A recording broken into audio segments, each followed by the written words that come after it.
Selamat malam saudara-saudari yang dikasihi Tuhan Yesus.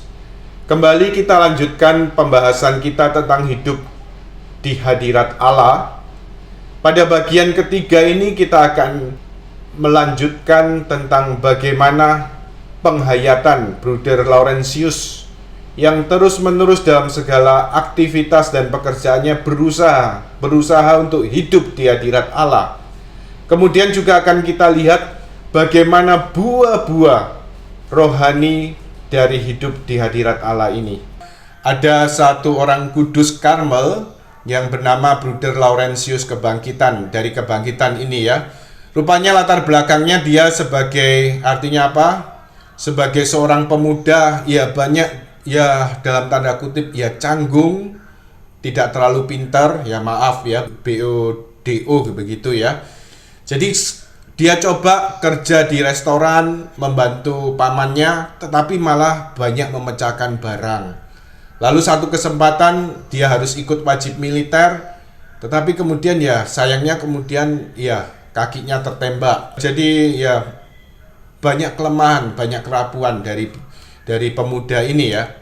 Nah, tapi satu ketika dia melihat bagaimana melihat sebuah pohon di Eropa ada 4 musim, dia melihat bahwa dari musim semi, lalu kemudian musim panas, musim gugur, musim salju. Jadi pohon itu walaupun kemudian bisa kemudian rontok, kemudian mungkin kering dan sebagainya, tapi akhirnya pada satu ketika tumbuh lagi pada saat musim semi. Lalu dalam hatinya mulai seperti tergerak, siapakah yang menumbuhkan semua ini? Dia mulai menyadari bahwa Tuhan yang menyelenggarakan, Tuhan yang memelihara. Di situ dia kemudian merasa terpanggil untuk masuk biara. Dia masuk di satu biara Karmel OCD di Perancis sana. Dan di situ dia menghayati, karena latar belakangnya mungkin ya orang sederhana, tidak terlalu pandai. Ya dia diberi tugas-tugas sederhana, masak. Ya, tapi kemudian juga ya kadang-kadang perbaiki sepatu. Kadang-kadang juga harus belanja keluar begitu ya, keluar biara untuk belanja. Tetapi satu hal, walaupun dia sangat sederhana, rupanya dia mempunyai satu intuisi batin dan cinta yang bernyala-nyala kepada Yesus. Ya dari hal-hal sederhana itu, pekerjaan-pekerjaan sederhana yang dia lakukan, dia mau melakukan semua itu terus-menerus menjadi suatu doa yang terus-menerus, yaitu demi kasih kepada Yesus. Ya seperti yang katakan Santo Paulus tadi, entah kamu makan, entah kamu minum, ataupun kamu melakukan sesuatu yang lain, lakukan semua untuk kemuliaan Allah. Nah, bruder yang sederhana nih, masak ya sambil goreng, mungkin omelet begitu ya di Perancis sana. Membalikkan telur, beli telur dadar begitu. Tuhan Yesus, ini kupersembahkan demi kasih kepadamu. Bahkan dalam segala aktivitasnya, perbaiki sepatu, Tuhan Yesus, ini saya persembahkan demi kasih kepadamu. Sebelum memulai segala sesuatu, dia siarinkan di bukunya. Uniknya ya, buku ini sebenarnya ini terbitan lama, ini dari Karmel yang menerbitkan, tapi setelah itu tidak pernah terbit dalam bahasa-bahasa dalam percetakan Katolik ya. Tapi 2 kali dalam percetakan yang berikut, saya pernah menemukan justru diterbitkan oleh percetakan saudara-saudari kita Protestan ya. Jadi Brother Lawrence lalu diberi judul Menjalani Hidup di Dalam Hadirat Tuhan. Ini sudah cetakan kedua. Cetakan pertama saya pernah lihat sebelumnya ya.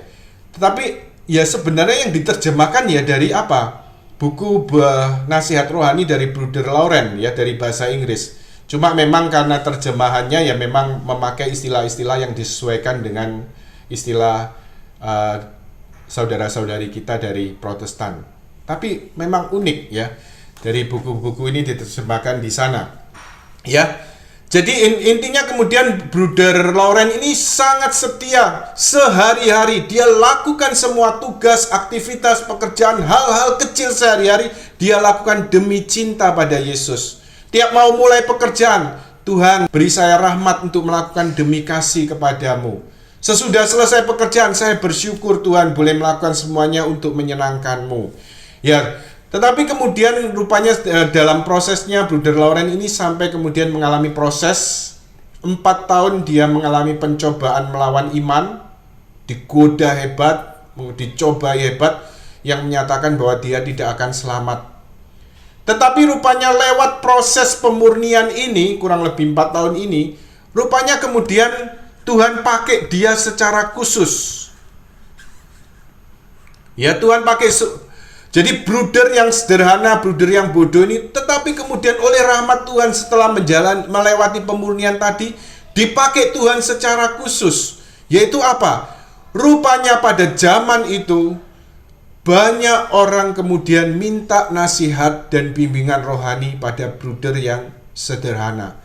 Raja-raja di Eropa, pangeran-pangeran di Eropa, imam-imam, uskup-uskup yang kemudian datang. Lalu kemudian sahabat rohaninya yang kemudian menuliskan buku tentang Bruder Lauren ini juga seorang abbas, pimpinan biara kontemplatif. Ya.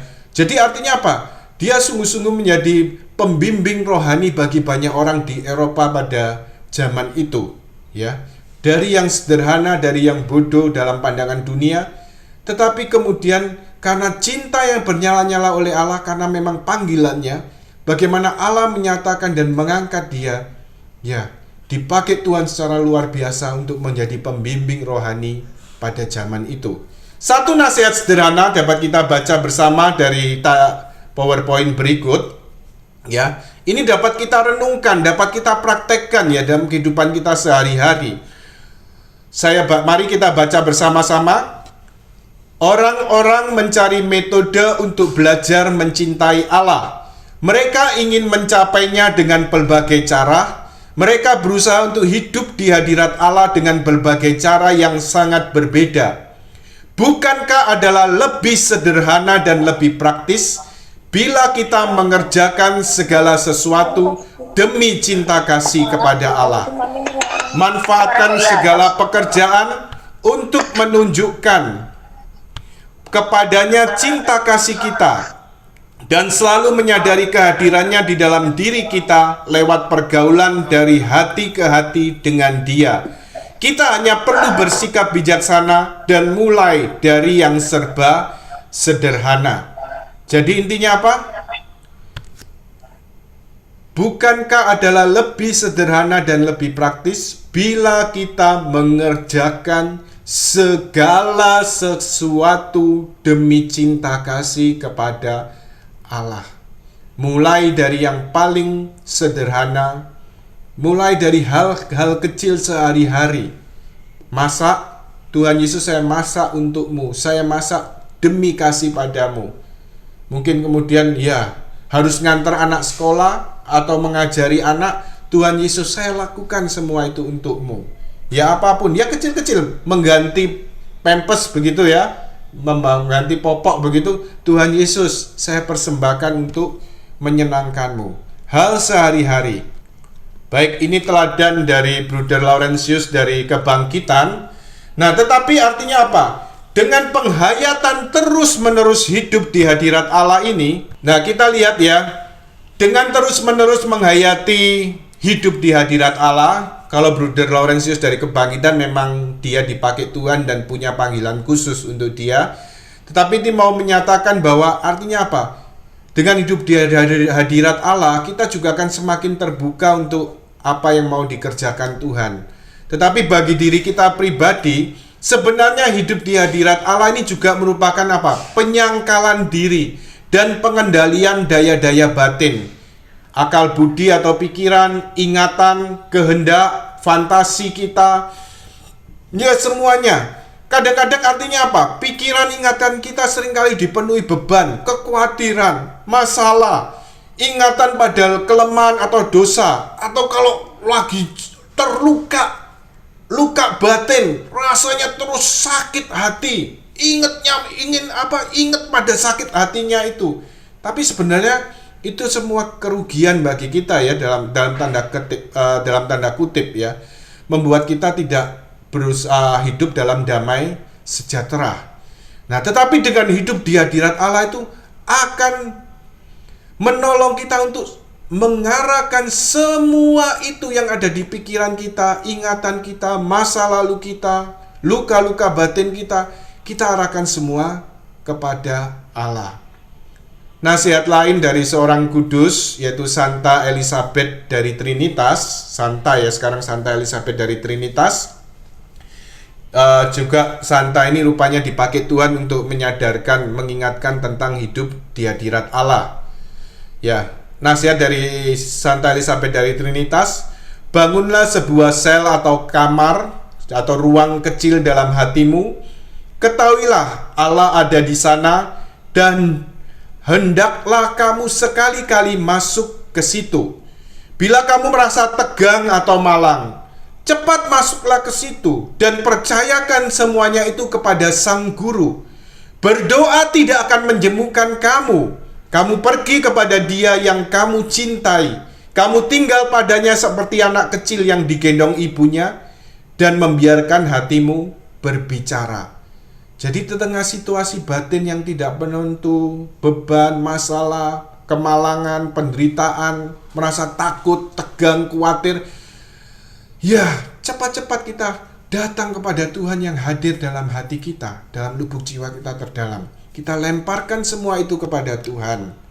Nah, sebenarnya dengan terus-menerus hidup di hadirat Allah, tadi selain artinya apa? Kita dapat mengalami damai sejahtera Tuhan karena semuanya disatukan. Semua yang memenuhi pikiran, ingatan kita, beban-beban hidup kita, kekhawatiran disatukan sendiri di dalam Tuhan. Nah, ini juga merupakan sarana praktis menuju kekudusan. Santa Teresa Avila walaupun banyak menulis tentang tahap-tahap hidup doa, ya, tetapi kemudian secara praktis beliau memberikan suatu nasihat sederhana. Cukuplah jika jiwa selalu berusaha hidup di hadirat Allah dan tidak perlu memikirkan sampai di mana jiwa dibawa dalam tahap-tahap doa. Tetapi dengan hidup terus-menerus hidup di dalam hadirat Allah, maka pada saat akhir hidupnya, jiwa akan dibawa pada kekudusan yang mendalam. Jadi nggak usah terlalu banyak mikir, saya dibawa Tuhan sampai mana ya, saya dibawa tahap mana dan sebagainya. Dalam puri batin kita dibawa sampai ruang keberapa. Tidak perlu menyibukkan diri dengan itu. Tetapi satu hal, fokus. Berusaha sehari-hari terus-menerus hidup di hadirat Allah. Berdoa senantiasa. Berjaga dan berdoa senantiasa. Dalam segala aktivitas pekerjaan kita, juga memikul beban-beban kita bersama Kristus. Semua kita arahkan pada Yesus. Dan itu tanpa disadari bahwa kemudian apa? Ini seperti gambarannya seperti telur asin ya, telur bebek. Kalau Anda lihat pembuatan telur asin ya, telur bebek asal-usulnya kan tidak asin, tetapi kemudian direndam, dibenamkan dalam bata dan garam.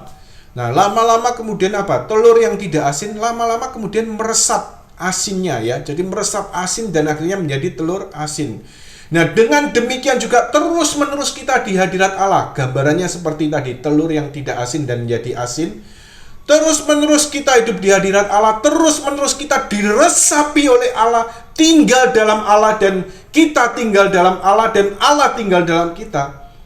Maka perlahan-lahan, tanpa kita juga tahu, secara misteri, Allah menyatakan diri, dan Allah juga membawa kita untuk semakin mengenal dan mengasihi Dia semakin dalam. Inilah sebenarnya buah-buah yang begitu indah, bahwa setiap kita yang percaya pada Yesus, kita juga dipanggil sebagaimana yang disabdakan Tuhan, berjaga-jagalah dan berdoalah senantiasa. Dan kemudian seperti dikatakan Tuhan, pada saat menghadapi hari Tuhan itu, karena hanya dengan berjaga sambil berdoa senantiasa, maka kita dapat bertahan. Inilah panggilan kita untuk senantiasa hidup di hadirat Allah. Amin.